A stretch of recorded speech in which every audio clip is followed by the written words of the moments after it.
Olá, buscadoras, tudo bem com vocês? Para finalizar esse agosto dourado, que é o mês comemorativo da amamentação, de estímulo a essa política de saúde que salva vidas, lembrando que a amamentação é a ação isolada que mais previne mortes infantis. Eu quero te convidar a assistir esse vídeo inteirinho para você entender o que acontece no seu corpo, ou seja, a fisiologia da amamentação. Então fica aqui comigo, se inscreve no canal e bora lá. Roda a vinheta.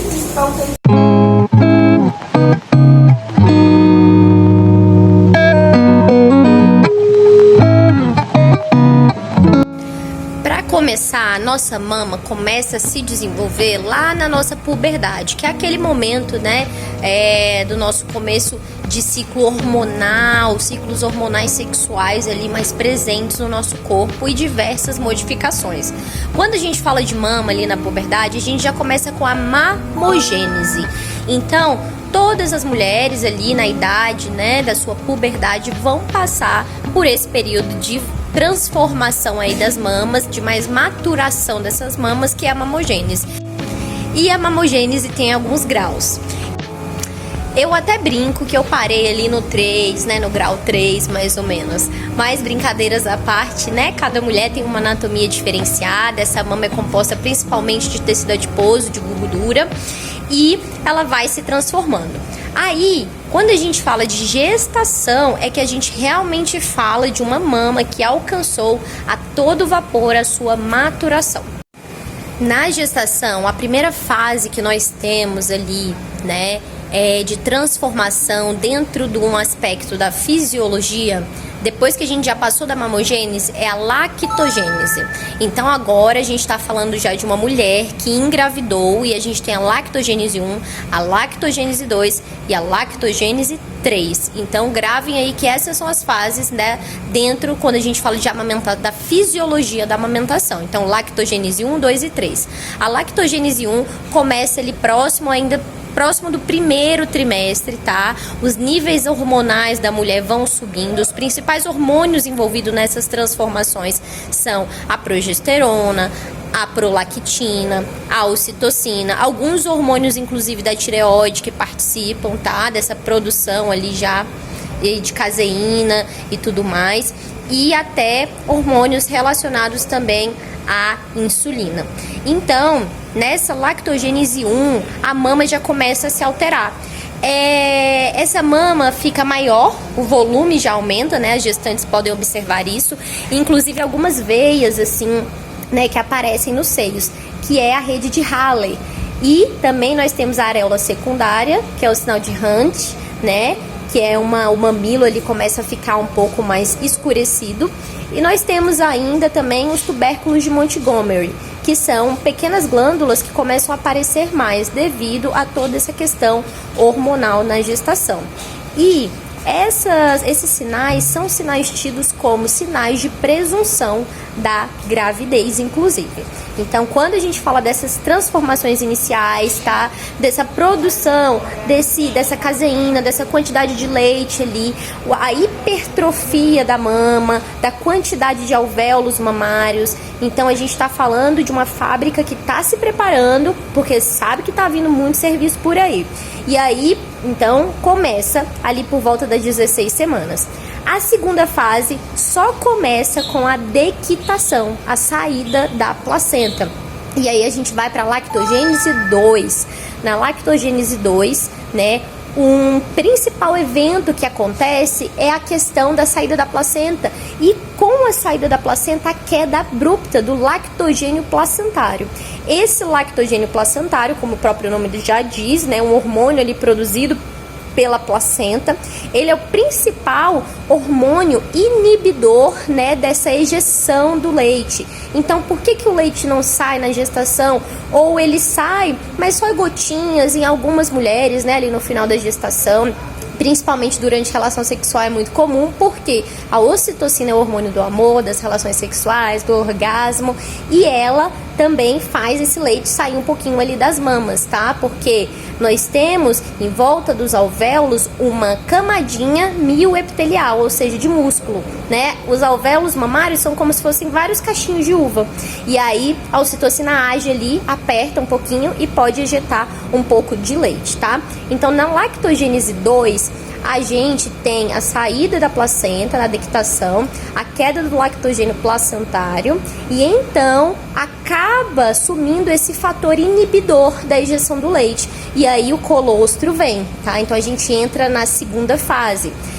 Um ponto muito importante é lembrar que ambos, tá? Lactogênese 1 e 2 são endócrinos, ou seja, a mulher engravidou, o start é dado, o start hormonal, e independente do que ela faça, essas etapas vão acontecer. Já quando a gente fala de lactogênese 3, a gente está falando de um sistema que já não é mais endócrino somente. Ele também precisa de um fator externo, que é a sucção do bebê, o estímulo, tá?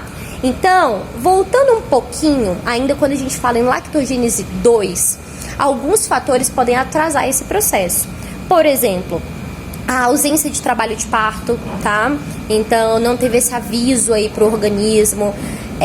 As primigestas, primíparas, ou seja, as mulheres que estão ali numa gestação, num parto pela primeira vez.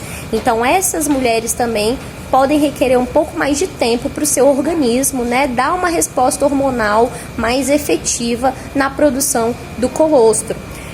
Mulheres que tiveram algum agravo durante o trabalho de parto, hemorragia, né, a própria cesárea, mesmo que em trabalho de parto, devido à infusão de drogas que se faz, de anestesia, e a necessidade do organismo de estabilizar, né, esse corpo, a produção láctea ali do colostro fica em segundo plano, porque, claro, né, o corpo é muito sábio e inteligente, então ele vai sempre dar o seu foco energético, primeiramente, né, nos órgãos e nos sistemas que mais precisam ali de um help, né, de um socorro de estabilização hemodinâmica, que é o que a gente chama, tá?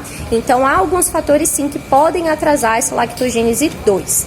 E agora, vamos falar, então, da lactogênese 3, que é esse sistema autócrino. Ou seja, é um momento em que a mulher pode fazer muito, né, para manter a sua produção. A lactogênese 3, ela está diretamente ligada à manutenção desse leite. Quanto mais a mulher amamenta, mais leite ela produz. Por quê? Aí vamos lá. Primeiro eu vou começar falando para vocês de um carinha que se chama fio. O fio, ele é o fator inibidor da lactação. Então, o fio, ele fica no soro do leite. Se essa mama tá cheia de leite e tá cheia de fio, ela manda uma mensagem para o hipotálamo e fala assim: não precisa mais produzir leite, vamos cessar aí a produção de leite, essa mama não tá esvaziando, então não precisa mais produzir. Por isso é importante lembrar que o peito, ele é fábrica e não estoque. Então a gente tem sempre que estar fazendo esse rodízio mesmo, tem que colocar o bebê para sugar continuamente, em livre demanda, sempre que ele der os sinais de fome. Aqui neste canal, tanto no Shorts e alguns outros vídeos, vocês encontram mais informações sobre a amamentação, tá? Então a lactogênese 3, meu leite secou, meu leite está diminuindo. Ofereça mais para o seu bebê. Lembre que o neném, ele tem sucção nutritiva e não nutritiva. Ele mama por fome, mas também por fome de afeto, de amor, de segurança, de estar com a mãe. E tudo isso beneficia a sua produção de leite, entre vários outros benefícios que a gente já falou no vídeo anterior, benefícios da amamentação para mãe e bebê. Eu vou deixar o link aqui na descrição e no final do vídeo também, tá? Então, amamentar, né, sempre tá oferecendo, evitar o uso de chupeta, de mamadeira, porque o tempo que esse bebê tá sugando outra coisa, ele poderia estar fazendo a sucção no seu seio materno. Então, a lactogênese 3, ela está ligada à manutenção desse leite. Então, vamos recapitular. A gente tem a mamogênese na puberdade, a gente tem a lactogênese 1 no início da gestação, para a hipertrofia, né, da mama ali, quando tudo começa a aquecer os motores. A lactogênese 2 na dequitação, é a produção de colostro, né? Também são tudo ali é endócrino, e um fator autócrino é a lactogênese 3, que vem para manutenção. Enquanto essa mulher, esse seio, tiver ali um fator né, estimulador, estimulante, geralmente a sucção do bebê, a ordenha e tudo mais, para a retirada desse leite e logo a retirada, né, e a circulação do fio, do fator inibidor da lactação, muito mais ela vai estar continuamente produzindo, tá? Então essa é a nossa fisiologia da amamentação. Trouxe para vocês de forma simples, o que eu demorei um tempo para entender, então agora eu passo para vocês de forma mais fácil, mais simples, tanto para as pessoas que estão estudando, as pessoas que atendem gestantes, que atendem trabalho de parto, né? Tudo importa e tudo às vezes pode ter um reflexo lá nessa amamentação. É por isso que nesses processos femininos o menos é mais, cuidado com o excesso de intervenções, né? De tecnologia, de medicações e tá buscando estimular o contato dessa mulher e o autoconhecimento com o seu próprio corpo. Então é isso, eu espero que vocês tenham entendido um pouco mais sobre a fisiologia da amamentação. Deixa o seu like aqui, se inscreve no canal, tá? Fica comigo. A gente trouxe bastante assuntos de amamentação, deixa sua dúvida aqui se tiver alguma nos comentários, mas eu trago diversos assuntos sobre vários períodos aí dos ciclos femininos, trabalho com saúde da mulher há mais de 10 anos e é uma honra partilhar os saberes com vocês para trazer momentos aí mais conscientes, tá, buscadoras? Então é isso, beijos de luz da lua e até a próxima!